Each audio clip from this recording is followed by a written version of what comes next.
차가운 금속성의 섬광이 어둠을 가르며 신방의 정막을 찢어 발겼다. 살려주시오. 제발 살려만 주시오. 처절한 비명이 고요하던 첫날 밤의 공기를 뒤흔들었고 그 소리의 주인은 다름 아닌 나의 낭군 칠성이라 불리는 사내였다. 창호지 문을 뚫고 들어온 자객의 서슬 퍼런 칼날이 내 목덜미를 향해 날아들던 그 절체절명의 순간 신랑이라는 자는 구석에 처박혀 이불을 머리끝까지 뒤집어 쓴 채 오줌을 지리며 벌벌 떨고 있었다. 죽음의 공포가 내 전신을 마비시켰고 나는 비명조차 지르지 못한 채 그저 눈을 질끈 감았다. 콧날을 스치는 자객에 비릿한 살기와 타들어가는 촛농의 매캐한 냄새가 뒤섞여 속을 메스껍게 했다. 이대로 끝이구나. 억울하게 옥살이를 하는 아버님을 구하지도 못하고 천하의 바보 천치에게 팔려와 첫날 밤에 목숨을 잃는구나 싶어 서러움이 북받쳐 올랐다. 자객의 칼끝이 내 하얀 소복을 뚫고 살간에 닿으려던 찰나 기이한 일이 벌어졌다. 아이고, 어머니! 구석에 처박혀 있던 칠성이가 공포에 질려 발버둥을 치다가 엉겁결에 옆에 있던 요강을 걷어찼는데 그 요강이 허공을 가르며 날아가 정확히 자객의 뒤통수를 강타한 것이었다. 하는 단말마와 함께 자객의 몸이 휘청거렸고 그 틈을 타 칼날은 내 목을 비껴가며 방바닥에 깊숙이 박혔다. 쨍그랑 요강이 바닥에 떨어지며 요란한 소리를 냈고 쏟아진 오물 냄새가 방 안을 진동했다. 나는 거칠게 숨을 몰아쉬며 믿기지 않는 광경을 바라보았다. 자객은 뒤통수를 감싸쥐며 고통스러운 신음을 흘리고 있었고 칠성이는 여전히 이불 속에서 덜덜 떨며 귀신이다, 귀신이 나타났다 라고 헛소리를 해대고 있었다. 우연치고는 너무나 절묘한 타이밍이었다. 만약 그 요강이 일각이라도 늦게 날아왔거나 궤적이 조금만 빗나갔더라면 내 목은 이미 바닥을 뒹굴고 있었을 것이다. 자객은 분노에 가득 찬 눈으로 다시 칼을 뽑아들었다. 그의 눈빛은 짐승의 그것처럼 흉포했고 이번에는 실수가 없을 것임을 예고하고 있었다. 나는 주저앉은 채 뒷걸음질을 쳤지만 등은 이미 차가운 벽에 닿아 있었다. 자객이 다시금 칼을 높이 쳐들었을 때 칠성이가 비명을 지르며 이불을 박차고 일어나 무작정 문 쪽으로 내달리기 시작했다. 사람 살려 도둑이야. 그가 허둥지둥 내달리다 제 발에 걸려 넘어지는 듯 하더니 마치 굴러가는 호박처럼 자객의 다리 사이로 파고들었다. 우당탕탕. 거구의 자객이 중심을 잃고 칠성이 위로 엎어졌다. 겉보기에는 칠성이가 도망치다 실수로 자객의 다리를 건 것처럼 보였지만 나는 그 순간 자객의 눈동자가 흰자위를 드러내며 뒤집히는 것을 똑똑히 보았다. 칠성이는 자객의 밑에 깔려 숨이 막힌다며 버둥거리고 있었지만 그의 팔꿈치가 자객의 명치급소를 아주 은밀하고도 강력하게 가격한 것 같다는 의심을 지울 수 없었다. 자객은 거품을 물고 바닥에 늘어졌고 칠성이는 그 밑에서 낑낑대며 기어나와 콧물을 훌쩍였다. 색시야. 저 사람 죽었나봐. 무서워. 그는 공포에 질린 눈망울로 나를 쳐다보며 소매로 콧물을 닦아냈다. 방금 전까지 나를 죽이려던 살수가 거품을 물고 기절해 있는데 정작 그를 제압한 혹은 제압한 것처럼 보이는 사내는 5살 어린아이처럼 울먹이고 있었다. 나는 혼란스러움에 머리가 터질 것만 같았다. 도대체 방금 무슨 일이 일어난 것인가? 저 사내는 정말 바보인가? 아니면 바보인 척하는 괴물인가? 시간을 거슬러 올라가 내가 이 기막힌 혼례를 치르게 된 연유를 떠올려 보면 가슴이 미어지는 듯했다. 내 이름은 연화. 한때는 도성에서 제일 가는 문장가였던 김진사의 고명딸이었다. 아버님은 강직한 성품으로 조정의 불의를 참지 못하고 상소를 올렸다가 간신 조일수의 모함에 빠져 영모죄라는 누명을 쓰고 의금부 옥사에 갇히는 신세가 되었다. 가문은 풍비박산이 났고 친척들은 후환이 두려워 모두 등을 돌렸다. 차가운 옥바닥에서 피를 토하며 죽어가던 아버님을 살릴 수 있는 유일한 길은 막대한 재물을 써서 형조 판서의 마음을 돌리는 것뿐이었다. 그때 내게 손을 내민 것이 바로 도성 제1의 거부이자 칠성이의 아버지인 박대방이었다. 그는 자신의 모자란 아들과 혼인의 대를 이어준다면 아버님의 구명은 물론 몰수당한 가산까지 되찾아주겠다고 제안했다. 선택의 여지가 없었다. 꽃다운 나이 18. 나는 효심이라는 이름 아래 내 인생을 송두리째 팔아 넘겨야 했다. 혼례식 날, 사람들의 수군거림은 비수가 되어 내 가슴을 찔렀다. 저기 봐, 김진사댁 따님이 결국 바보 칠성이한테 시집을 가는군. 돈이 좋긴 좋은 모양이야. 양반집 규수가 장사치 집안에, 그것도 천하의 모자란 놈에게 팔려가다니. 칠성이는 혼례복인 사무관대가 불편하다며 식장 한가운데서 관을 벗어 던지고 헤헤거렸고, 하객들은 그런 그를 보며 혀를 찼다. 나는 붉은 곤지 위로 흐르는 눈물을 삼키며 그 굴욕적인 순간들을 견뎌냈다. 아버님만 살릴 수 있다면 내 한 몸 썩어 문드러져도 상관없다고 수천 번 다짐했다. 하지만 막상 신방에 들어와 저 모자란 사내와 단둘이 남겨지니 밀려오는 공포와 역겨움은 어찌할 도리가 없었다. 그는 초래청에서 받아온 대추와 밤을 입가에 묻히며 먹느라 정신이 없었고 나를 여인이 아닌 그저 밥 주는 사람 정도로 여기는 듯했다. 그런 그를 보며 나는 차라리 혀를 깨물고 죽는 것이 낫지 않을까 하는 참담한 생각마저 들었다. 그런데 바로 그 순간 자객이 들이닥쳤던 것이다. 다시 현실로 돌아와 나는 바닥에 쓰러진 자객과 그 옆에서 웅크리고 앉아있는 칠성이를 번갈아 보았다. 신방 안은 여전히 오물 냄새와 피비린내로 진동하고 있었다. 밖에서는 빗줄기가 굵어지기 시작해 기와 지붕을 때리는 소리가 요란했다. 나는 떨리는 손으로 옷매무새를 가다듬고 조심스럽게 자객에게 다가갔다. 자객의 숨은 붙어 있었으나 깊은 혼절 상태에 빠져 있었다. 명치를 가격당한 충격이 뇌까지 전해진 듯했다. 서방님. 내가 떨리는 목소리로 그를 부르자 칠성이는 화들짝 놀라며 내 뒤로 숨었다. 색시야. 나 아무것도 안 했어. 저 아저씨가 혼자 넘어졌어. 진짜야. 그의 눈빛은 너무나도 순진무구해서 의심을 품었던 내가 오히려 민망할 지경이었다.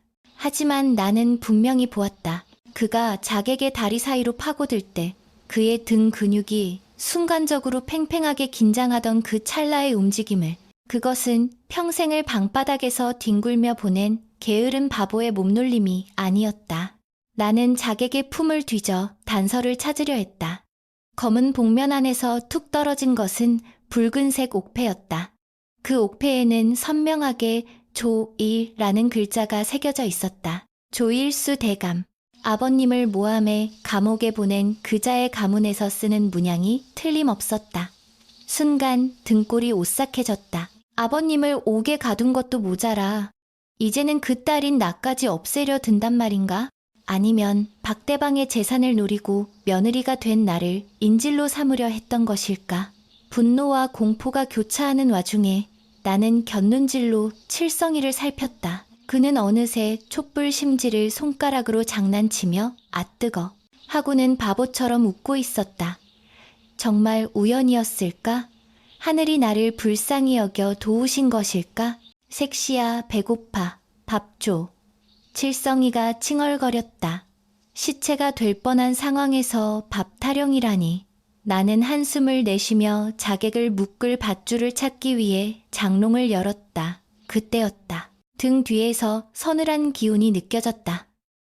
칠성이의 목소리가 들려왔는데 그것은 방금 전까지 듣던 어눌하고 멍청한 목소리가 아니었다. 건드리지 마시오. 낮고 중후하며 위험이 서려있는 목소리. 나는 소스라치게 놀라 뒤를 돌아보았다. 하지만 내 눈앞에 있는 것은 여전히 콧물을 흘리며 배를 문지르고 있는 칠성이뿐이었다. 내가 잘못 들은 것인가? 환청이었나? 방금 뭐라고 하셨습니까? 내가 묻자 칠성이는 고개를 갸웃거리며 응, 배고프다고 닭다리 먹고 싶어 라고 대꾸했다. 나는 혼란스러움을 뒤로하고 자객을 단단히 포박했다. 박대방 대감이 하인들을 이끌고 달려왔을 때 신방은 아수라장이었다. 대감은 기절한 자객을 보고 노발대발하며 당장 관아에 알리겠다고 했지만 나는 옥패를 숨기며 만류했다. 조일수 대감이 배후에 있다면 관아에 알리는 것은 오히려 호랑이 아가리에 머리를 들이미는 격이었다. 나는 자객이 든 도둑일 뿐이라고 둘러댔다. 소동이 진정되고 하인들이 자객을 끌고 나간 뒤 다시 신방에는 정적이 감돌았다. 칠성이는 피곤했는지 대자로 뻗어 코를 골기 시작했다. 나는 잠들 수 없었다. 창가에 앉아 빗소리를 들으며 코를 고는 남편의 얼굴을 유심히 뜯어보았다. 침을 흘리며 자는 모습은 영락없는 천치였지만 잠결에 살짝 드러난 그의 손바닥에는 굳은 살이 박여 있었다. 그것은 붓을 잡은 선비의 굳은 살도 짐을 나르는 일꾼의 굳은 살도 아니었다. 그것은 오랫동안 검을 쥐어온 무인의 손이었다. 천둥이 치며 방안이 번쩍이는 순간 나는 칠성이의 눈이 가늘게 떠져 나를 응시하고 있음을 보았다. 아주 짧은 순간이었지만 그 눈빛은 칠흑 같은 어둠 속에서도 형형하게 빛나는 맹수의 눈빛이었다. 그리고 다시 그는 드르렁거리며 코를 골았다. 나는 섬찟한 전율을 느끼며 옷깃을 여몄다. 이 산에 도대체 정체가 무엇이란 말인가? 내가 알던 바보 칠성은 껍데기에 불과했다. 이 껍데기 속에 숨겨진 진짜 모습은 과연 나를 구원할 동아줄일까? 아니면 나를 더 깊은 수렁으로 끌고 들어갈 덫일까? 밤은 깊어가고 빗줄기는 멈출 줄 모르고 쏟아져 내렸다. 나의 불안한 신혼생활은 그렇게 핏빛과 의혹으로 얼룩진 채 시작되고 있었다. 날이 밝았지만 내 마음의 어둠은 걷히지 않았다. 간밤의 기이한 소동은 마치 한바탕 꿈이었던 양. 칠성이는 다시금 해맑은 바보의 얼굴로 돌아와 있었다. 아침상을 차려올리자 그는 밥알을 온 얼굴에 묻혀가며 허겁지겁 먹어치웠고 나는 그 모습을 보며 씁쓸한 숭늉만을 들이켰다. 시아버님인 박대방 대감은 아침 문안을 올리는 나에게 네가 고생이 많다. 하지만 칠성이가 심성은 착한 아이니 잘 보듬어 주거라 하며 금동비녀 하나를 쥐어주셨다. 그 비녀가 내 몸값의 일부인 것만 같아 손바닥이 화끈거렸다. 오늘은 칠성이가 저잣거리에 나가 콧바람을 쐬고 싶다고 졸라대어 어쩔 수 없이 그를 데리고 집을 나섰다. 양반집 교수였던 내가 하인도 없이 바보 남편의 뒤치다꺼리를 하며 장터 한복판을 걸어야 한다는 사실이 뼈에 사무치도록 부끄러웠지만 이것 또한 내가 감당해야 할 업보라 여기며 발걸음을 옮겼다. 저잣거리는 온갖 소음과 냄새로 가득 차 있었다. 생선 비린내, 땀 냄새, 지지고 볶는 기름 냄새가 뒤섞여 코를 찔렀고 장사치들의 호객 소리에 정신이 혼미해질 지경이었다. 칠성이는 마치 곱비 풀린 망아지처럼 이곳저곳을 들쑤시고 다녔다. 엿장수 앞에서는 침을 질질 흘리며 엿가락을 쳐다보았고 색색의 비단이 걸린 포목점 앞에서는 색시야, 이거 이쁘다. 내가 사줄까? 하며 내 옷자락을 잡아 끌었다. 지나가는 사람들이 힐끔거리며 우리를 쳐다보았다. 저기 봐. 박대방네 칠성이 아니야? 옆에 있는 여인은 누구지? 아, 김진사댁 따님이라던데. 꽃이 소똥에 꽂혔구먼. 수군거리는 소리가 비수처럼 날아와 내 가슴에 박혔다. 나는 고개를 푹 숙이고 걸음을 재촉하려 했지만 칠성이는 사람들의 시선 따위는 아랑곳하지 않고 길가에 쭈그리고 앉아 개미떼를 구경하느라 정신이 없었다. 그때였다. 저쪽 골목 어귀에서 험상궂게 생긴 산의 서넛이 껄렁거리며 다가왔다. 그들은 이 구역을 주름잡는 왈패들이었다. 대장격인 공보자국 사내가 칠성이를 발견하고는 비열한 웃음을 흘리며 다가왔다. 아이고, 이게 누구신가? 우리 도련님 아니십니까? 칠성이는 해맑게 웃으며 그들을 올려다보았다. 공보 아저씨다. 안녕? 그 천진난만한 인사에 왈패들은 배를 잡고 웃어대기 시작했다. 크크크, 여전히 머리는 텅 비어있구만. 도련님, 오늘 용돈 좀 가지고 나오셨나? 곰보가 칠성이의 주머니를 툭툭 치며 위협적으로 물었다. 나는 참다 못해 그들 앞을 막아섰다. 이 무슨 무례한 짓인가? 비키지 못할까? 나의 호통에 왈패들의 시선이 일제히 내게 쏠렸다. 그들의 눈빛이 내 위아래를 훑으며 음흉하게 번들거렸다. 오호라, 소문의 그 색시로구만. 듣던 대로 절세가인일세. 이런 미인이 바보놈 수발이나 들고 있다니 내가 다 눈물이 나는구먼. 공보가 더러운 손을 뻗어 내 턱을 만지려 했다. 나는 기겁하며 뒤로 물러섰지만 그들은 우리를 둥글게 에워싸고 퇴로를 차단했다. 칠성이는 그 상황이 재미있는 놀이라도 되는 양 손뼉을 치며 좋아했다. 와, 술래잡기다. 나도 할래. 그때 공보가 다리를 쩍 벌리고 서더니 칠성이에게 말했다. 도련님, 이 다리 밑으로 기어 지나가면 내가 이 맛있는 꿀엿을 주지. 어때? 그것은 명백한 조롱이자 인간으로서의 존엄을 짓밟는 행위였다. 한신간신의 고사를 흉내낸 것이겠으나 그들에게는 그저 바보를 놀리는 유희에 불과했다. 나는 피가 거꾸로 솟는 듯했다. 서방님, 절대 그러시면 안 됩니다. 일어나세요. 어서. 나는 칠성이의 팔을 잡아 끌었지만 그는 내 손을 뿌리치고는 엿을 보며 침을 꼴깍 삼켰다. 진짜 엿주는 거지? 칠성이는 망설임 없이 바닥에 엎드렸다. 진흙탕 물이 튀어 그의 비단 옷을 더럽혔지만 그는 개의치 않았다.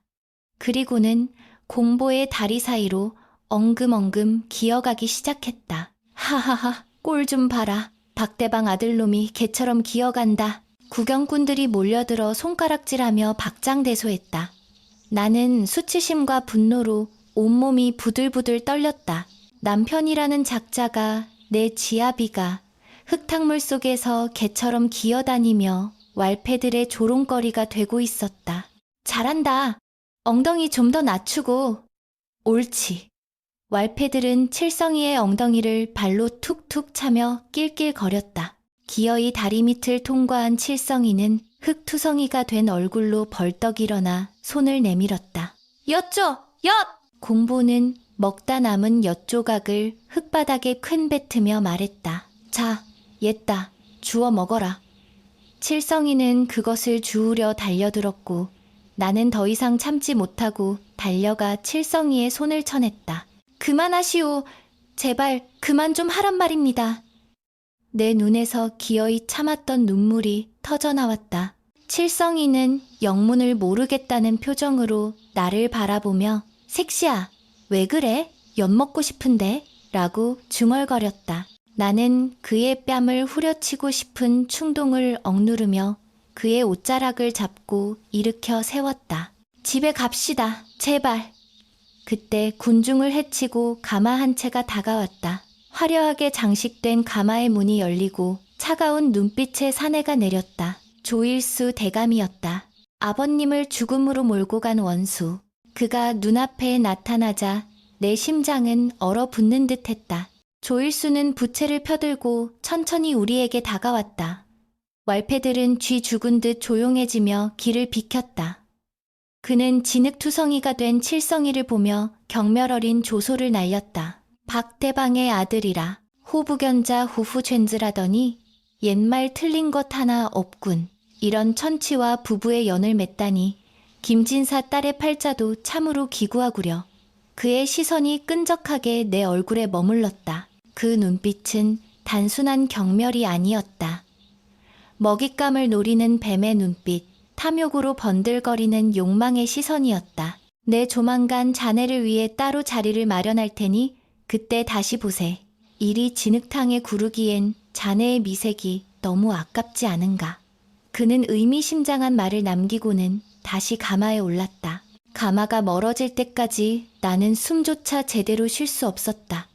그의 마지막 말은 단순한 희롱이 아니라 명백한 선전포고였다. 그는 아버지에 이어 나까지, 그리고 이 바보 같은 남편의 집안 재산까지 모두 집어삼키려는 것이다. 집으로 돌아오는 길, 칠성이는 여전히 곰보가 던져준 엿을 먹지 못해 아쉬운지 입맛을 다셨다. 나는 우물가에 그를 앉혀놓고 흙투성이가 된 옷을 벗겼다. 찬물로 그의 얼굴과 손발을 닦아주는데 문득 어젯밤 자객을 쓰러뜨리던 그의 기민한 움직임이 떠올랐다. 지금 내 눈앞에서 차가워 차가워 하며 엄살을 부리는 이 사내와 동일 인물이라는 것이 도무지 믿기지 않았다. 서방님, 내가 나직이 불렀다. 응? 그가 눈을 동그랗게 뜨고 나를 쳐다보았다. 아까 정말 엿이 드시고 싶어서 그러셨습니까? 아니면 참으신 겁니까? 내 물음에 칠성이는 배시시 웃으며 내 코에 물을 튀겼다. 색시 코에 점 있다. 하하하. 나는 깊은 한숨을 내쉬었다. 내가 무슨 기대를 한 것인가. 그날 밤 나는 잠을 이루지 못하고 뒤척였다. 조일수의 등장이 몰고 올 파장이 두려웠다. 박대방 대감은 최근 들어 조일수 측의 방해로 상단 운영에 어려움을 겪고 있다고 들었다. 아버님의 억울한 누명, 시댁의 위기, 그리고 나를 향한 조일수의 검은 손길, 사방이 적으로 둘러싸인 기분이었다. 옆자리의 칠성이는 세상 모르고 잠들어 있었다. 나는 답답한 마음에 방문을 열고 텐마루로 나갔다. 달빛이 교교하게 마당을 비추고 있었다. 그런데 마당 한 구석에 서 있는 익숙한 그림자가 눈에 들어왔다. 칠성이었다. 분명 방금 전까지 내 옆에서 코를 골던 그가 언제 나간 것일까? 나는 숨을 죽이고 그를 지켜보았다. 그는 평소처럼 구부정한 자세가 아니었다. 꼿꼿하게 허리를 펴고 뒷짐을 진 채 밤하늘을 올려다보고 있었다. 그의 곁에는 낡은 대나무 지팡이 하나가 놓여 있었다. 그때 담벼락을 넘어 검은 옷을 입은 사내가 소리 없이 내려앉았다. 칠성이의 호위무사나 부하인 듯했다. 사내는 칠성이 앞에 무릎을 꿇고 낮게 속삭였다. 죽은 놈들이 움직이기 시작했습니다. 조일수가 내일 밤 상단의 창고를 습격할 계획이라 합니다. 나는 내 귀를 의심했다.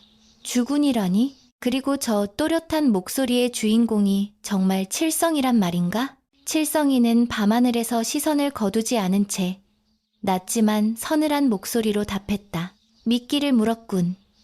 너무 성급하게 낚아채지 마라. 놈의 목줄을 확실히 끊으려면 더 깊숙이 끌어들여야 한다. 그의 목소리에는 낮의 저잣거리에서 왈패들에게 기어다니며 보여주었던 비굴함은 눈 씻고 찾아볼 수 없었다. 오직 천하를 발 아래 둔 자만이 가질 수 있는 오만함과 냉철한 살기만이 감돌고 있었다. 내일 밤 비가 올 것이다. 놈들의 피냄새를 씻어내기엔 딱 좋은 날씨지. 칠성이가 지팡이를 집어드는 순간 그 끝에서 섬뜩한 빛이 반사되었다.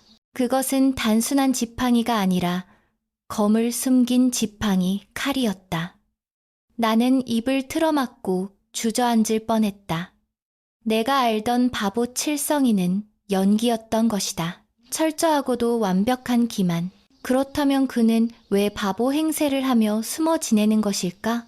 그리고 나를 대하던 그 순진한 모습들은 모두 거짓이었단 말인가? 혼란과 충격이 폭풍처럼 몰아쳤다. 하지만 한 가지 분명한 것은 내일 밤 피비린내 나는 사륙이 벌어질 것이라는 사실이었다. 칠성이는 부하에게 손짓하여 물러가게 한 뒤 다시 어깨를 축 늘어뜨리고 흐느적거리는 걸음걸이로 방 쪽을 향해 걸어왔다. 나는 황급히 방으로 들어와 이불 속으로 파고들었다. 심장이 터질 듯이 요동쳤다. 문이 열리고 칠성이가 들어와 내 옆에 누웠다. 춥다. 그는 잠꼬대처럼 중얼거리며 내 쪽으로 몸을 붙여왔다.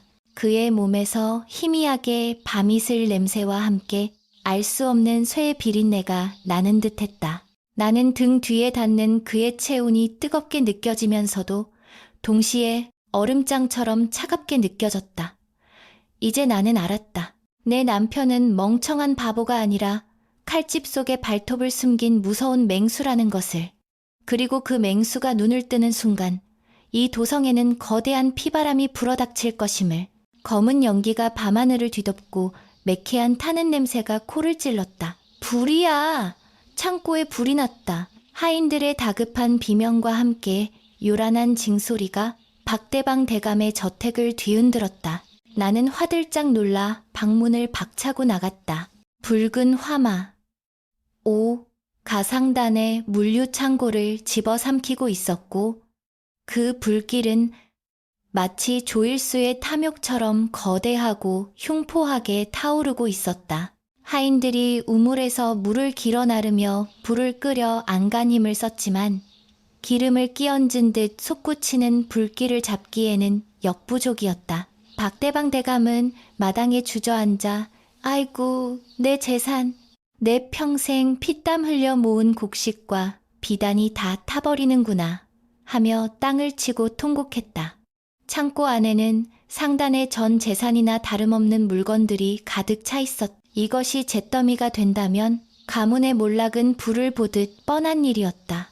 이 아비규환 속에서 내 눈을 의심케 하는 광경이 들어왔다. 칠성이가 불타오르는 창고 앞에서 덩실덩실 춤을 추고 있는 것이 아닌가. 와, 따뜻하다. 불장난이다. 아버님, 저기 봐요. 해가 떴어요. 그는 마치 대보름 쥐불놀이라도 구경하는 아이처럼 신이 나서 손뼉을 치고 있었다. 하인들이 혀를 차며 그를 말렸지만 그는 아랑곳하지 않고 불길을 향해 돌을 던지며 낄낄거렸다. 나는 끓어오르는 분노를 억누르며 그에게 다가갔다. 어젯밤 보았던 그 서늘한 눈빛의 사내는 온데간데 없고 다시금 천하의 바보천치가 내 앞에 서 있었다. 서방님, 지금 뭐 하시는 겁니까? 집안이 망하게 생겼는데 웃음이 나오십니까? 내가 쏘아붙이자 그는 짐짓 놀란 척하며 내 뒤로 숨었다. 색시야, 왜 화내? 저거 예쁘잖아. 반짝반짝하고 나는 그의 멱살이라도 잡고 흔들고 싶었으나 보는 눈이 많아 그럴 수 없었다. 속이 문드러지는 것 같았다. 당신은 대체 누구입니까? 이 상황조차 당신의 계획 안에 있는 것입니까? 아니면 지금은 철저히 무력한 바보를 연기해야만 하는 것입니까? 결국 창고는 뼈대만 남긴 채 전소되었다. 날이 밝자 잿더미 위로 망연자실한 침묵만이 감돌았다. 조일수의 지심이 분명했다. 그들은 단순히 재물을 노린 것이 아니라 박대방의 숨통을 끊어놓고 나를 취하기 위해 서서히 압박해 들어오는 것이었다. 시아버님은 충격으로 몸져 누우셨고 집안 분위기는 초상집처럼 암울해졌다. 그날 오후 조일수의 하수인이 집으로 찾아왔다. 뻔뻔하게도 화재를 위로한다는 명목이었으나 그가 내민 서찰에는 빌려준 돈을 당장 갚지 않으면 집문서와 남은 재산은 물론 며느리인 나를 담보로 잡겠다는 협박이 적혀 있었다. 나는 부들부들 떨리는 손으로 서찰을 구겼다. 더 이상 물러설 곳이 없었다. 내가 나서야 했다. 그날 밤 억수 같은 비가 쏟아졌다. 천둥번개가 칠 때마다 창호지 문이 덜컹거렸다. 나는 칠성이가 잠들기를 기다렸다. 그는 초저녁부터 코를 골며 떠떨어진 척했지만 나는 알고 있었다. 그가 깨어있다는 것을. 자정이 넘어가자 예상대로 그가 조용히 이불을 걷어내고 일어났다. 그는 벽장에 숨겨두었던 검은 복면과 대나무 지팡이를 챙겨들고 소리 없이 방문을 열었다. 빗소리에 묻혀 발소리는 전혀 들리지 않았다. 그가 어둠 속으로 사라지자마자 나도 미리 준비해둔 검은 겉옷을 걸치고 뒤를 밟았다. 심장이 터질 듯 쿵쾅거렸지만 오늘만큼은 내 눈으로 똑똑히 확인해야 했다. 그가 향하는 곳, 그리고 그가 휘두를 칼끝이 누구를 겨누고 있는지를. 그는 빗줄기를 뚫고 마치 바람처럼 빠르게 움직였다. 나는 숨이 턱끝까지 차올랐지만 놓치지 않으려 안간힘을 썼다. 그가 도착한 곳은 마을 외곽에 버려진 성황당이었다. 으스스한 분위기의 성황당 마당에는 이미 10여 명의 사내들이 횃불을 들고 기다리고 있었다. 그들은 어제 장터에서 보았던 왈패들과 조일수의 사병들이었다. 곰보가 흉측한 얼굴로 킬킬거리며 앞으로 나섰다. 어이, 바보 도련님, 제 발로 죽으러 오다니 기특하구만. 대감마님께서 내 놈 다리를 분질러 놓으라고 하셨는데 오늘이 그날인가 보다. 그들은 칠성이가 혼자, 그것도 지팡이 하나만 들고 나타난 것을 비웃으며 포위망을 좁혀왔다. 나는 성황당 담벼락 뒤에 숨어 숨을 죽였다. 칠성이는 고개를 숙인 채 비를 맞고 서 있었다. 다리를 분질러? 누가 누구의 다리를 말이냐? 그의 입에서 나온 목소리는 빗소리를 뚫고 선명하게 울려 퍼졌다. 낮고 묵직한 지옥에서 올라온 듯한 음성. 곰보와 사내들이 흠칫하며 멈칫했다. 뭐냐? 내 놈 말투가 왜 이래? 곰보가 당황하며 뒷걸음질 쳤다. 그 순간 번개가 번쩍이며 세상을 하얗게 밝혔다. 칠성이가 고개를 들었다. 그의 눈은 살기로 이글거리고 있었다. 내 가족의 보금자리를 불태운 대가 똑똑히 치르게 해주마. 말이 끝남과 동시에 칠성이가 대나무 지팡이를 뽑았다. 스릉! 빗물을 가르며 날카로운 검신이 모습을 드러냈다. 그것은 단순한 지팡이가 아니라 정교하게 벼려진 장검이었다. 사내들이 쳐라! 죽여! 라고 고함을 지르며 달려들었지만 그것은 불나방이 불 속으로 뛰어드는 꼴이었다. 칠성이는 제자리에 서서 발도 떼지 않은 채 검을 휘둘렀다. 그의 움직임은 춤을 추듯 유려했고 번개보다 빨랐다. 챙! 채채챙! 금속 부딪히는 소리와 함께 사내들의 무기가 허공으로 날아갔다. 빗물과 피가 뒤섞여 바닥을 적셨다. 그는 10여 명을 상대로 전혀 밀리지 않았다. 아니, 그것은 싸움이 아니라 일방적인 응징이었다. 곰보가 비명을 지르며 도끼를 휘둘렀지만 칠성이는 가볍게 몸을 틀어 피한 뒤 검등으로 곰보의 명치를 가격했다. 끄억! 곰보는 외마디 비명과 함께 진흙탕에 처박혔다. 나는 입을 틀어막은 채 그 광경을 지켜보았다. 내 남편이, 그 멍청하고 지저분하던 칠성이가 지금 내 눈앞에서 일당백의 무사가 되어 적들을 유린하고 있었다. 그의 검술은 단순히 힘으로 찍어 누르는 것이 아니라 상대의 흐름을 읽고 급소를 파고드는 고수의 경지였다. 빗줄기 사이로 흩날리는 그의 젖은 머리카락과 핏발선 눈동자는 두려움마저 느끼게 했다. 그는 마지막 남은 사내의 목에 칼끝을 겨누며 나직이 으르렁거렸다. 가서 네 주인에게 전해라. 함부로 발톱을 드러내지 말라고. 진짜 사냥꾼은 먹잇감이 방심할 때 목을 무는 법이라고. 사내는 공포에 질려 오줌을 지리며 고개를 끄덕였고 칠성이는 그를 발로 차서 쫓아냈다. 모든 상황이 정리되자 칠성이는 검을 닦아 다시 지팡이 속에 넣었다. 그리고는 털썩 주저앉아 거칠게 숨을 몰아쉬었다. 그의 어깨가 고독하게 떨리고 있었다. 나는 그에게 달려가고 싶었다. 달려가서 그 차가운 등을 안아주고 싶었다. 하지만 그럴 수 없었다. 지금 내가 나선다면 그의 정체가 탄로나고 그의 계획이 물거품이 될 수도 있었다. 나는 눈물을 삼키며 조용히 발길을 돌렸다. 돌아오는 길 내내 내 머릿속은 복잡했다. 그는 왜 자신을 숨겨야만 했나? 10년 전 영모로 몰려 멸문지화 맨먼지가를 당한 무반 가문의 유일한 생존자가 있다는 소문을 들은 적이 있다. 혹시 그가? 의혹은 꼬리에 꼬리를 물었지만 확실한 것은 그가 우리를 지키기 위해 홀로 칼을 들었다는 사실이었다. 다음 날 아침, 칠성이는 늦잠을 자고 일어나 기지개를 켰다. 아이고, 허리야. 어제 꿈에서 도깨비랑 씨름을 했나 봐. 온몸이 쑤시네. 그는 짐짓 엄살을 부리며 내게 안마를 해달라고 등을 들이밀었다. 나는 말없이 그의 어깨를 주물렀다. 단단한 근육이 내 손끝에 느껴졌다. 어젯밤의 격렬한 전투의 흔적이었다. 나는 그의 귓가에 대고 속삭이듯 말했다. 꿈에서 도깨비를 아주 혼쭐을 내주셨나 봅니다. 도깨비들이 다시는 얼씬도 못하게 말입니다.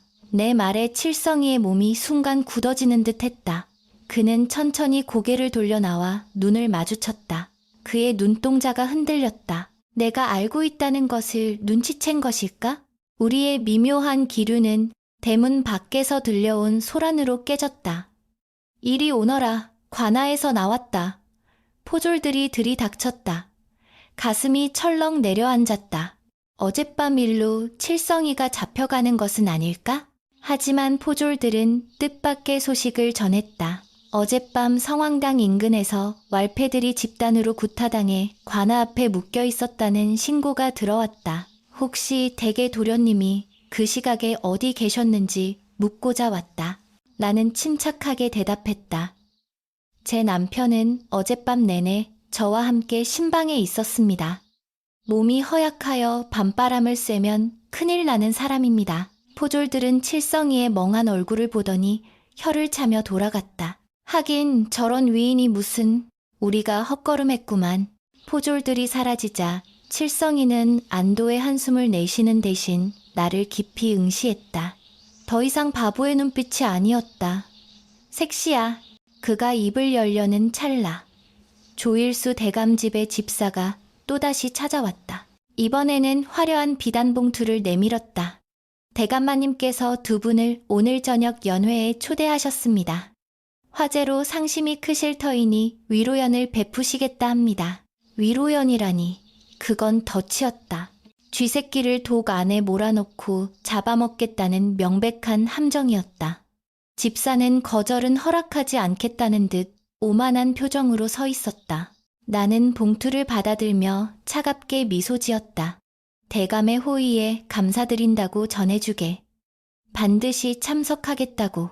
집사가 돌아가자 칠성이가 걱정스러운 표정으로 내 팔을 잡았다. 가지마. 위험해. 이제 그는 말투조차 숨기지 않았다. 나는 그의 손을 따뜻하게 감싸 쥐었다. 언제까지 피할 수는 없습니다. 서방님, 호랑이를 잡으려면 호랑이 굴로 들어가야 하지 않겠습니까? 나는 결의에 찬 눈으로 그를 바라보았다. 그리고 저도 압니다.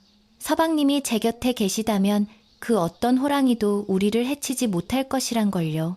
칠성이는 잠시 침묵하더니 이내 결심한 듯 고개를 끄덕였다. 그래, 오늘 밤이 끝이 될 것이다. 내 모든 것을 걸고 그대를 지키리다. 그의 눈에서 뜨거운 불꽃이 타오르고 있었다. 그것은 잠룡.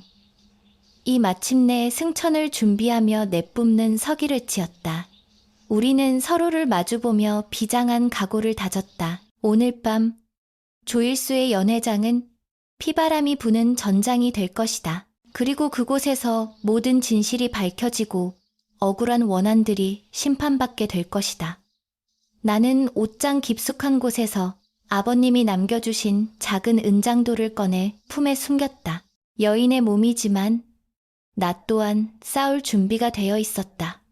폭풍 전야의 고요함 속에서 운명의 시간은 시시각각 다가오고 있었다. 조일수의 저택은 대낮처럼 환하게 밝혀져 있었다. 처마 끝마다 매달린 청사초롱이 붉은 빛을 토해내고 있었지만 그 빛은 축제의 화려함보다는 도살장의 핏빛을 연상케 했다. 대문 안으로 들어서는 순간 수십 명의 사병들이 우리를 에워쌌다.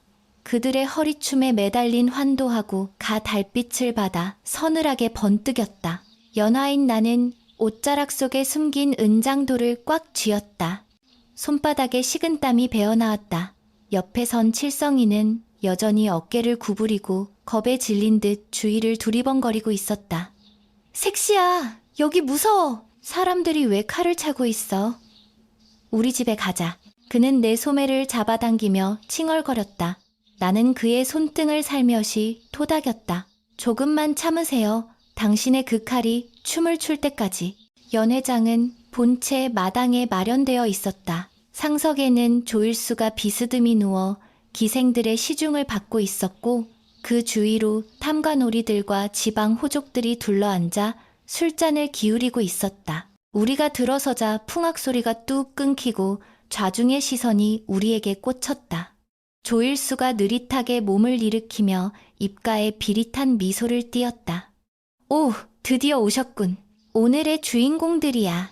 그는 술잔을 들어 우리를 가리켰다. 박대방의 아들 칠성이와 역적 김진사의 딸 연화라. 참으로 잘 어울리는 한 쌍이 아닌가? 좌중에서 킬킬거리는 웃음소리가 터져나왔다. 나는 모욕감을 씹어삼키며 고개를 꼿꼿이 들었다. 대감 위로연이라 하시더니 분위기가 사뭇 엄중합니다. 마치 죄인을 신문하는 자리 같습니다. 나의 당돌한 말에 조일수의 눈썹이 꿈틀했다. 허허, 여인의 말재주가 매섭구먼. 죄인이라. 틀린 말은 아니지. 그가 손짓을 하자 마당 한 구석에 처진 거적대기가 거쳤다. 드러난 광경에 나는 경악을 금치 못했다. 아버님, 시아버님인 박대방 대감이 온몸이 피투성이가 된 채 형틀에 묶여 있었다. 얼마나 모진 고문을 당했는지 의식조차 희미해 보였다. 칠성이가 아버지 하고 비명을 지르며 달려나가려 했지만 사병들이 창으로 그의 길을 막아섰다. 그는 바닥에 주저앉아 발버둥치며 울부짖었다.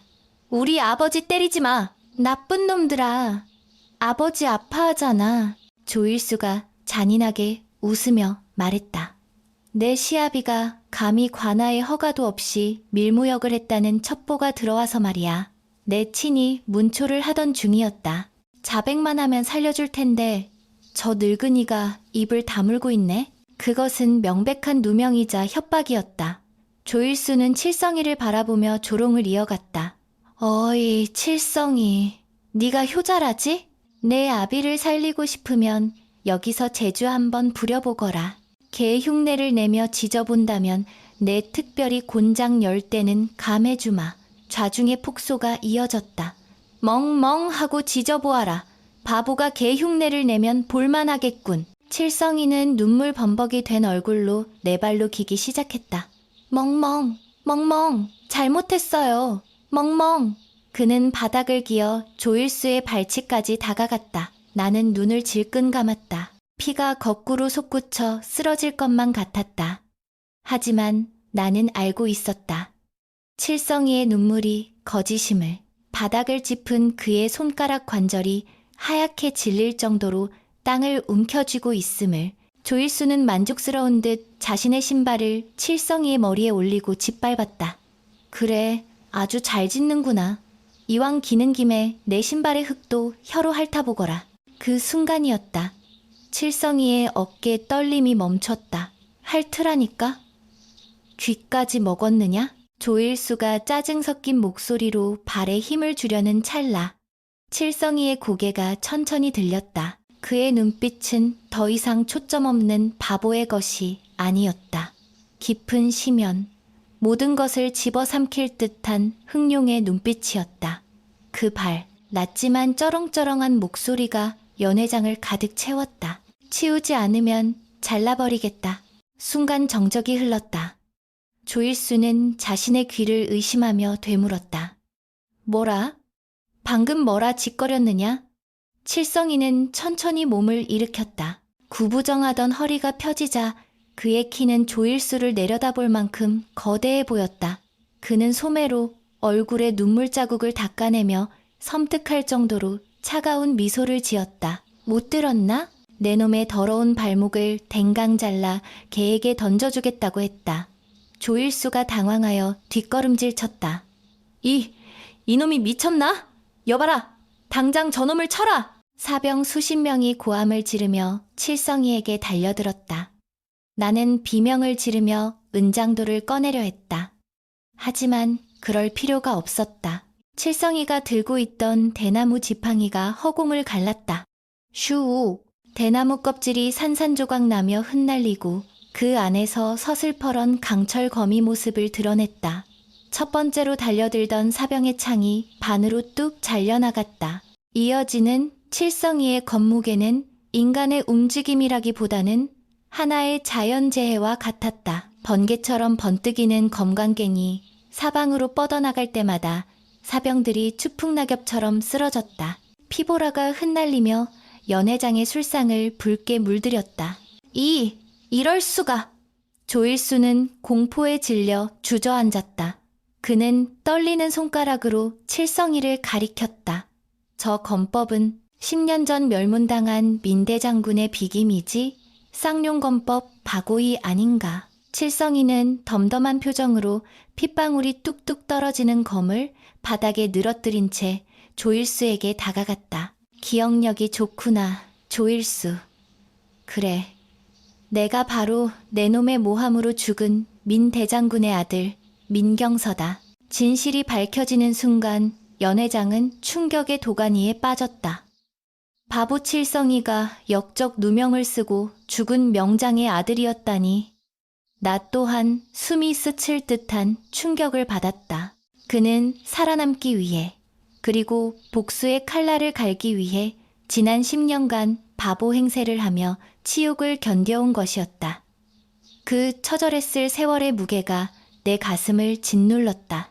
칠성이, 아니 민경선은 쓰러진 사병들을 넘어 조일수의 목을 향해 걸어갔다.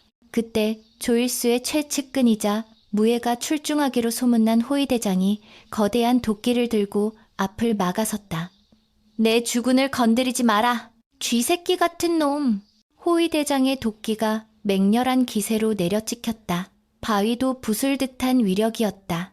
하지만 민경선은 피하지 않았다. 그는 유려하게 몸을 회전하며 도끼날을 스치듯 피하더니 순식간에 호위대장의 품으로 파고들었다. 느리다. 짧은 한마디와 함께 그의 검이 호위대장의 손목과 발목 힘줄을 정확히 베고 지나갔다. 으아! 호위대장은 비명과 함께 바닥에 널브러졌다. 단이라. 도성 제1의 고수라 불리던 자가 단 일격에 무력화된 것이다. 이제 민경서와 조일수 사이를 막는 것은 아무것도 없었다. 조일수는 기어서 도망치려 했으나 민경서가 그의 상투를 잡아 끌어올렸다. 살려주게! 제발 살려만 주게. 내 전 재산을 다 주겠네. 벼슬도 시켜주지. 조일수는 오줌을 지리며 애원했다. 민경서는 차가운 눈으로 그를 내려다보았다. 재물? 벼슬? 그런 것으로 내 아버지와 연화의 아버지, 그리고 짓밟힌 내 가문의 명예를 살 수 있을 것 같으냐? 그는 검끝을 조일수의 목젖에 갖다 대었다. 내 놈이 저지른 죄악은 내 놈의 피로만 씻을 수 있다. 그때였다. 멈추시오. 대문 쪽에서 우렁찬 호통 소리가 들려왔다. 수백 명의 관군들이 횃불을 들고 들이닥쳤고 그 선두에는 왕의 명을 받고 온 암행어사가 마패를 들어 보이고 있었다. 암행어사 출두여! 조일수의 죄상을 낱낱이 밝혀라. 조일수는 구원이라도 받은 듯 소리쳤다. 어사또! 저놈이 역적의 자식입니다. 저놈이 난동을 부려 나를 죽이려 합니다. 그러나 어사의 표정은 냉랭했다. 닥치거라 조일수. 내 놈의 역모와 부정부패에 대한 증좌는 이미 모두 확보했다. 내 놈의 창고에서 나온 장부와 서신들이 내 목을 조를 것이다. 어사는 민경서에게 시선을 돌렸다. 그 칼을 거두시오 민경서. 사적인 복수는 국법이 금하는 바요. 이자는 왕법으로 심판할 것이요. 민경서의 손이 부들부들 떨렸다. 당장이라도 눈앞의 원수를 베고 싶을 것이다. 나는 달려가 그의 팔을 붙잡았다. 서방님, 제발요. 이제 다 끝났습니다. 저 더러운 피를 묻혀 서방님의 고귀한 손을 더럽히지 마세요. 아버님도, 우리 아버님도 그걸 원치 않으실 겁니다. 내 눈물 어린 호소에 민경서의 거친 숨소리가 조금씩 잦아들었다. 그는 붉게 충혈된 눈으로 나를 바라보더니 긴 탄식과 함께 검을 바닥에 내던졌다. 대신 약조하십시오. 민경서가 어사를 향해 말했다. 이자가 지은 죄의 무게만큼 가장 고통스럽고 처참하게 죗값을 치르게 하겠다고. 어사는 엄숙하게 고개를 끄덕였다. 내 목을 걸고 약조하리다. 관군들이 달려들어 조일수를 포박했다. 조일수는 끌려가면서도 악을 써댔지만 민경선은 더 이상 그를 쳐다보지도 않았다. 그는 형틀에 묶인 박대방 대감에게 달려가 밧줄을 끊었다. 아버지, 늦어서 죄송합니다. 불효자 경서가 이제야 본 모습으로 아버지께 인사 올립니다. 박대방 대감은 피눈물을 흘리며 아들을 껴안았다. 아이고, 내 새끼. 장하다, 내 새끼. 나는 그 모습을 보며 하염없이 눈물을 흘렸다. 지옥 같던 밤이 지나고 있었다. 빗줄기는 그쳤고 구름 사이로 둥근 달이 모습을 드러내 피로 얼룩진 마당을 비추었다. 하지만 이것은 끝이 아니었다. 10년의 세월을 뛰어넘어 되찾은 이름, 그리고 그가 짊어져야 할 무게. 우리는 이제야 비로소 진정한 부부로서, 그리고 동반자로서 새로운 시작 앞에 서 있었다. 민경서. 아니, 나의 서방님이 나를 향해 돌아섰다. 그의 얼굴에 묻은 피는 달빛 아래서 마치 훈장처럼 빛나고 있었다. 긴 장마가 끝나고 마침내 해가 솟아올랐다. 조일수 일당이 압송된 후 도성은 씻은 듯이 평온을 되찾았다. 궐문 앞에는 방이 나붙었고 백성들은 그 앞에 구름처럼 몰려들어 조일수의 처형 소식과 함께 민경서, 그리고 우리 가문의 신원 소식을 읽으며 환호했다. 세상에, 그 바보 칠성이가 역적 누명을 쓴 장군의 아들이었다니. 하늘이 무심치 않아 충신의 혈육을 살려두셨구나. 거리마다 사람들은 삼삼오오 모여 영웅담을 나누느라 여념이 없었다. 나는 옥사에서 풀려난 아버님을 부축하며 궁궐을 나섰다. 수척해진 아버님의 얼굴에는 지난 세월의 고초가 고스란히 남아 있었으나 그 눈빛만은 어느 때보다 맑고 평온했다. 연화야, 이제 여한이 없다. 내 살아서 이날을 보다니. 아버님은 굵은 눈물을 떨구며 내 손을 꼭 잡으셨다. 그 뒤를 따르는 경서 도련님, 아니 나의 서방님은 관복을 갖춰 입은 모습이 눈이 부시도록 늠름하여 감히 똑바로 쳐다보기 힘들 지경이었다. 어전 회의에서 주상전하께서는 친히 경서님의 손을 잡으시며 눈시울을 붉히셨다고 했다. 과인이 어리석어 충신을 알아보지 못하고 역적의 모함에 놀아나 그대의 가문을 멸하게 했으니 그 죄를 어찌 갚겠는가. 전하께서는 경서님에게 병조판서의 직을 제수하려 하셨으나 서방님은 이를 정중히 고사했다. 전하, 소신은 이미 너무 많은 피를 보았습니다. 이제는 칼을 내려놓고 늙으신 아버님 박 대방을 봉양하며 조용히 살아가고자 하옵니다. 권력의 정점에 설 수 있는 기회였음에도 그는 망설임 없이 평범한 삶을 택했다. 그 모습에 조정의 대신들조차 숙연해졌다고 한다. 우리는 박 대방 대감의 집으로 돌아왔다. 대문 앞은 그를 보려는 인파로 인산인해를 이루었다. 며칠 전까지만 해도 그를 향해 손가락질하고 비웃던 사람들이 이제는 장군님 만세 대인배시여를 외치며 머리를 조아렸다. 인간사의 비정함과 얄팍함에 씁쓸한 미소가 지어졌으나 옆에 선 서방님은 그저 담담한 표정이었다.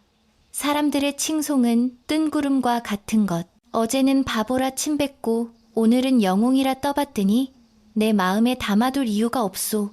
그가 나직이 내뱉은 말은 깊은 울림을 주었다. 집 안으로 들어서자 박대방 대감이 버선발로 뛰어나오셨다. 아이고, 내 아들, 내 며느리, 고생했다. 정말 고생했어. 대감은 우리를 부둥켜 안고 덩실덩실 춤을 추셨다. 비록 피는 섞이지 않았으나 지난 10년의 세월 동안 목숨을 걸고 경서님을 지켜온 그 의리와 정은 친부자 이상이었다. 그날 밤 대대적인 잔치가 열렸다. 하지만 서방님과 나는 일찌감치 자리를 피해 후원의 정자로 향했다. 달빛이 유난히 밝은 밤이었다. 우리는 정자 난간에 기대어 한동안 말없이 밤하늘만 올려다보았다. 어색한 침묵이 흘렀다. 바보 칠성이일 때는 스스럼 없이 대했던 그였지만 이제 천하를 호령하던 무장의 기백을 지닌 사내가 되고 보니 부부 사이임에도 묘한 긴장감이 감돌았다. 서방님이 먼저 입을 열었다. 부인, 많이 원망했소? 그의 목소리에는 미안함이 가득 배어 있었다. 나는 고개를 저었다. 원망이라니요. 서방님이 아니었다면 저와 아버님은 이미 이 세상 사람이 아니었을 것입니다. 서방님은 씁쓸하게 웃으며 내 손을 잡았다. 그의 손은 크고 따뜻했으며 굳은 살이 박여 거칠었지만 그 감촉이 더없이 믿음직스러웠다. 지난 10년 나는 칠성이라는 가면 뒤에 숨어 하루하루를 지옥 속에서 살았소. 왈패들의 가랑이 밑을 기어갈 때보다 더 괴로웠던 건 사랑하는 부인에게조차 내 진짜 모습을 숨겨야 한다는 사실이었소. 부인이 멸시의 눈초리를 받을 때마다 내 가슴은 천 갈래만 갈래로 찢어지는 듯 했소. 그의 고백에 내 눈가에 물기가 서렸다. 그가 느꼈을 고독과 인내의 무게가 전해져 왔다. 서방님, 저는 바보 칠성이도 싫지 않았습니다. 비록 세상 사람들은 비웃었지만 제게 보여주셨던 그 해맑은 미소 속에 따뜻한 진심이 있음을 어렴풋이는 느끼고 있었나 봅니다. 나의 말에 서방님은 나를 와락 끌어안았다. 그의 품에서 나는 비로소 모든 긴장을 내려놓고 편안히 숨 쉴 수 있었다. 이제 다시는 칠성이로 살지 않겠소. 하지만 권력을 뺏는 민경서로도 살지 않을 것이오. 그저 부인의 지아비로서 평생 당신의 눈에서 눈물 대신 웃음만 나게 하는 평범한 사내로 살고 싶소. 허락해 주겠소? 그의 청혼과도 같은 맹세에 나는 눈물 젖은 얼굴로 고개를 끄덕였다. 예, 서방님. 저 또한 서방님의 곁에서 평생 먹을 갈고 옷을 지으며 세상 그 누구보다 행복한 아내로 살겠습니다. 우리는 달빛 아래서 서로의 입술을 찾았다. 그것은 정략 결혼으로 시작된 우리의 관계가 진정한 사랑으로 맺어지는 순간이었다. 계절은 흘러 어느덧 이듬해 봄이 되었다. 우리 집 마당에는 매화가 흐드러지게 피어났다. 서방님은 약조대로 관직에 나가지 않고 박대방 대감의 상단을 도우며 틈틈이 서당을 열어 아이들에게 글과 무예를 가르쳤다. 동네 아이들은 그를 호랑이 훈장님이라 부르며 따랐고 곰보를 비롯해 과거 그를 괴롭혔던 왈패들은 개과천선하여 상단의 짐꾼으로 성실히 일하고 있었다. 서방님은 그들을 너그러이 용서하고 품어주었다. 죄는 미워하되 사람은 미워하지 말라는 그의 신조 덕분이었다. 아버님 또한 건강을 회복하시어 서당에서 아이들에게 예절을 가르치시며 노후를 보내고 계셨다. 어느 따스한 봄날 오후 서방님과 나는 괸마루에 앉아 떨어지는 매화 꽃잎을 바라보며 차를 마시고 있었다. 내 배는 어느새 남산만하게 불러 있었다. 서방님은 내 부른 배에 귀를 갖다 대고 태동을 느끼며 아이처럼 좋아했다. 오, 녀석이 발길질이 아주 힘차구려. 나를 닮아 장군감이 틀림없소. 나는 핀잔을 주며 웃었다. 어머, 서방님을 닮으면 큰일이지요. 또 바보 연기를 하면 어찌합니까? 내 농담에 서방님은 호탕하게 웃어젖혔다. 하하하, 그렇군. 부디 어미를 닮아 지혜롭고 아름다운 아이가 나오기를 빌어야겠소. 평화로운 풍경이었다. 불과 1년 전만 해도 상상조차 할 수 없었던 행복이었다. 칠흑 같은 어둠 속에서 서로를 의지하며 버텨온 시간이 있었기에 지금의 햇살이 더욱 눈부시게 느껴지는 것이리라. 서방님은 내 어깨를 감싸 안으며 나직이 읊조렸다. 부인, 세상 사람들은 눈에 보이는 것만 믿으려 하지요. 화려한 옷을 입으면 귀하게 여기고 남루한 옷을 입으면 천하게 여기오. 하지만 진정한 가치는 겉모습이 아니라 그 안에 담긴 마음에 있다는 것을 우리는 뼈저리게 배우지 않았소. 나는 서방님의 가슴에 머리를 기대며 답했다. 맞습니다. 진흙 속에 묻혀 있어도 옥은 옥이고 비단으로 감싸도 돌은 돌일 뿐이지요. 제게 서방님은 세상에서 가장 빛나는 옥입니다. 바람이 불어와 매화 꽃잎이 우리 위로 꽃비처럼 쏟아져 내렸다. 서방님은 내 손을 잡고 굳은 살 박인 엄지로 내 손등을 부드럽게 쓸어주었다. 그 거친 손길이 비단결보다 부드럽게 느껴졌다. 우리는 서로를 바라보며 미소 지었다. 말하지 않아도 알 수 있었다. 앞으로 우리 앞에 어떤 시련이 닥친다 해도 이 맞잡은 두 손을 결코 놓지 않을 것임을. 지난날의 고통과 시련은 비 온 뒤에 땅이 굳어지듯 우리의 사랑을 더욱 단단하게 만들어 주었다. 바보 남편과 팔려온 아내라는 비극적인 시작은 이제 세상에서 가장 아름다운 부부의 연륜으로 완성되었다. 나는 뱃속의 아이를 쓰다듬으며 마음속으로 다짐했다. 이 아이에게 가르쳐 주리라. 사람을 볼 때는 눈이 아니라 마음으로 보아야 한다고. 그리고 진정한 용기란 칼을 휘두르는 것이 아니라 소중한 것을 지키기 위해 기꺼이 자신을 낮출 줄 아는 것이라고.